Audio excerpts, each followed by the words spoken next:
Olá, pessoas que habitam a internet, eu sou a Alice. E eu sou a Yara. E esse é o Mentes Devaneio. E hoje a gente está aqui para falar sobre uma lista de filmes com protagonistas meio perturbados mentalmente. Que demais! Antes de a gente começar o vídeo, deixa o seu like, se inscreve no nosso canal se você ainda não for inscrito e ativa o sininho para receber os nossos próximos vídeos, que vai ajudar bastante o nosso desenvolvimento no canal.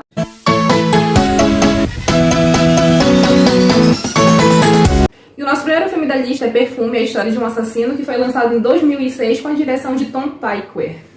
E o filme vai se passar em 1738, em Paris, contando a história do jovem Jean Baptiste, que nasceu no mercado de peixes, sendo que a mãe dele, de certa forma, não era muito, digamos, responsável. Então ele acabou sendo abandonado e entregue a um orfanato, onde a Madame Gaylord, ela que cuida dos órfãos lá, mas só que ela explora eles. Só que ele acaba descobrindo que ele tem um dom bastante incomum, que é diferenciar os mais diversos tipos de cheiros, seja em qualquer distância, ele consegue diferenciar porque ele tem um olfato bastante sensível.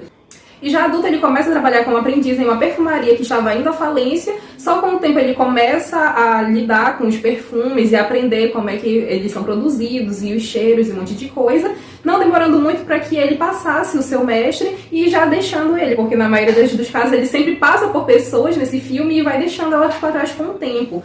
Só que com o tempo ele evoluiu tanto que ele sentiu a necessidade de descobrir um perfume que fosse algo maravilhoso, que fizesse as pessoas ficassem em dádiva, algo literalmente divino, e ele começa a tentar extrair o cheiro das pessoas. De que forma? Matando elas. De uma forma bem esquisita, já que ele literalmente fazia quase todo o processo de produção do perfume com pessoas. Para extrair o cheiro das flores é preciso um processo. E ele fazia essas mesmas coisas com as mulheres. E o interessante é que no primeiro assassinato dele foi por conta de uma mulher que era muito bonita e se diferenciava de várias outras com um cheiro bastante único dela. Só que ele também, quando ele por acidente acabou matando ela, ele descobriu que quando a pessoa morre, o cheiro se perde. Então, como a Alice falou, vai ter todo um processo para fazer esse perfume, justamente porque ele já aprendeu a como preservar esse cheiro. Sim, é literalmente aquele limiar onde se tem de admiração e exaltação de algo, quando já passa do limite, que literalmente leva ao assassinato. Sim, esse filme ele é muito interessante justamente também por conta do visual dele, que é uma coisa muito linda. As cores, ele é aquela essência delicada e sutil, com cores bastante vibrantes. Sim, os atores também são muito dedicados, a gente compra toda a história. E é um filme muito interessante, tanto pelo visual, a trilha sonora dele, que também é sutil, mas é muito agradável, quanto se a gente for analisar como funciona a mente desse cara. Only create a truly original perfume by adding one essence that will bring out. O nosso próximo filme, também bastante conhecido e famoso, é Psicopata Americano, que foi lançado em 2000 sob a direção de Mary Aaron. E aqui a gente vai conhecer um jovem branco, rico e cheio de vantagens na vida dele, que é o Patrick. E ele é literalmente um cara comum para a classe dele, que vive nessa conformidade, protegido pelas regalias que o dinheiro oferece, só que ele vive uma vida muito superficial, literalmente entrega a vaidade e, de certa forma, a crueldade, já que ele literalmente não gira muito bem, porque ele sente inveja dos outros de umas coisas muito básicas, ele literalmente se sente inferiorizado por nada. E um dos passatempos dele é ser um serial killer que não é descoberto, e olha que ele também não faz de uma forma muito discreta, só que é algo que ele não faz o tempo todo, ele faz uma vez ou outra, só que o ápice da loucura dele desperta quando ele fica com inveja de um colega que tem um cartão de visita melhor que o dele. Sim, lá era entre ele e mais um grupo de amigos, entre aspas, que estavam mostrando um cartão de visita, aquela tinta única e bastante cara, aquele papel quase raro, e ele conseguiu ultrapassar eles. O problema é que quando chegou um cara que trouxe um cartão de visita bastante delicado, lindo, que até realmente é bonito, mas que afetou o ego dele e, de certa forma, já contribuiu bastante para aumentar ainda mais a loucura dele. Sim, ele que já não era uma pessoa em sã consciência, juntou com esse do cartão de visita, problemas com a namorada, problema com o chefe, um outro cara que parecia problemas sociais. Ele literalmente foi juntando todas essas coisas que poderiam ser. Todo mundo passa. Sim. Todo mundo passou por um problema, mas ele foi juntando aquilo, se sentindo inferiorizado por nada, praticamente, porque sempre vai haver alguém que tá melhor que a gente, mas ele não aceita isso. Então ele começa a assassinar as pessoas em série de uma forma muito louca.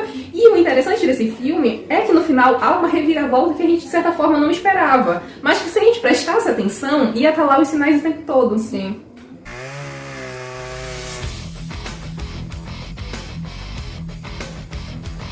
E o o nosso terceiro filme é Misery, Louca Obsessão, que foi lançado em 1990 com a direção de Robbie Rayner. E o filme conta a história de um famoso escritor chamado Paul Sheldon, que acaba sofrendo um acidente e, em um dado momento, ele é socorrido pela Anne, que é uma enfermeira que se diz bastante fã dele, uma fã número 1 dele, das obras dele. Então ela acaba se voluntariando para ajudar ele e eles vão para a casa dele, que é bastante isolada. E lá, quando ela tá ajudando ele, ela descobre um dos originais das obras dele e acaba descobrindo que uma das personagens favoritas dela acaba morrendo. Então, com essa revelação, ela se revolta e isso abre portas para uma personalidade bastante doentia dela e ele se vê, de certa forma, a mercê dessas torturas que ela vai fazer justamente para mudar esse final. Exatamente, é literalmente o ápice daquele fã doido que não aceita que algo não saia que nem ele quer. Tanto pro pessoal dos livros, que às vezes quer que o autor escreva conforme ele quer, quanto pro pessoal famoso que atua, canta, essas coisas, que tem esses fãs doidos que não aceitam que os outros tenham uma vida pessoal. Nesse caso, ela não aceitava que a personagem que foi criada no livro tivesse um fim que ela não queria. E torturou o cara para que ele mudasse isso. E essa obra, ela é baseada num dos livros muito famosos do Stephen King, que tem o mesmo nome de Misery. Faz até sentido, de certa forma, porque muitos reclamam dos finais dos livros do Stephen King, e aqui ele cita uma fã que não gosta do final do livro. Realmente, mas o Stephen King escreve sobre Stephen King, sempre. Tem um escritor e sempre tem alguém que é basicamente ele dentro da história. Darling, trust me. God's sake. It's for the best.